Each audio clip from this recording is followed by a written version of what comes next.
You are watching the LEC coming at you live from Berlin, Germany, as I'm joined by His Royal Highness himself, Mr. LEC, who took not only the win against Team BDS, but also got his 300th win. I do need to ask first, though, Jankos, what are these zeros? They are just emotes. I think they're happy emotes. One of them is like a party emote, and the other one is also a party emote. So both of them are just party O's emotes. Yeah, that makes a lot of sense. Jankos, I can congratulate you once more, not only with your 300th win, but also that you are the Kia player of the game. How do you feel about that one?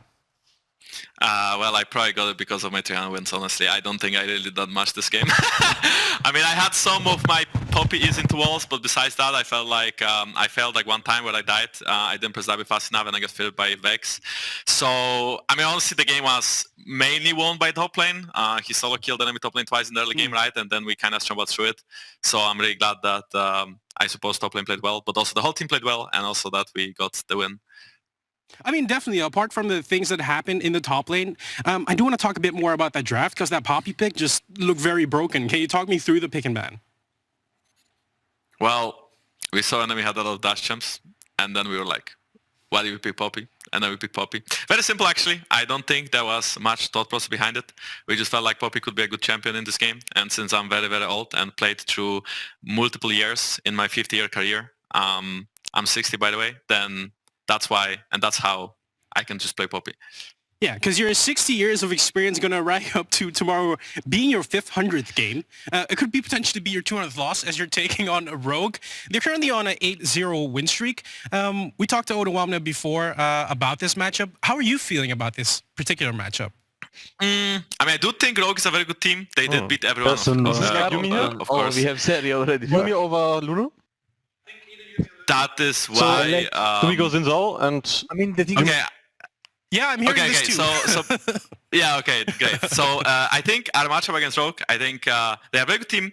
I think it's going to be a banger. I think we have a budget canyon in my version against the bench canyon in my rank version. So we have two canyons, but not really canyons, kind of like budget canyons, which is going to be interesting. Hopefully we can make it a banger in the jungle. And then, of course, I think Rogue plays heavily for team fights. We understand that. The question is, can we play against it? We'll see tomorrow. It's interesting you start about Malrang, because he took over the spot from Inspired, who moved over to, well, the lesser league of the both, I would say. How are you feeling about this jungler coming into the LEC? Well, I thought he's going to be good, right? Because he's a Korean jungler, of course, but I didn't really think he would be that good. I basically thought Inspired would be better than him, but it seems like the team actually found their ground without Inspired, because, well, they're playing way more for fights, way more for skirmishes with Malrank in the team instead of as heavily for farm. So, I mean, their playstyle is still similar, playing for like team fights a lot, but I think their early games actually are stronger now than they used to be. And this is how also they snowball games and also they win these team fights, just because they have good early game with good scaling. I think Hero has been playing very well. Can I beat him? Can we beat Rogue? Well, you're going to have to tune in and see tomorrow. That's a very good tease, but I do want to know how you think about it, though. Are you going to take the win? Yeah. That's a very short answer, and that's all I need. Jankos, thank you so much for your insights. Enjoy your Royal Highness, and I'll hopefully see you tomorrow as you take on Rogue. We're going to get ourselves ready for the next game. It's going to be the match of the day. It's going to be Fnatic taking on Mad Lions.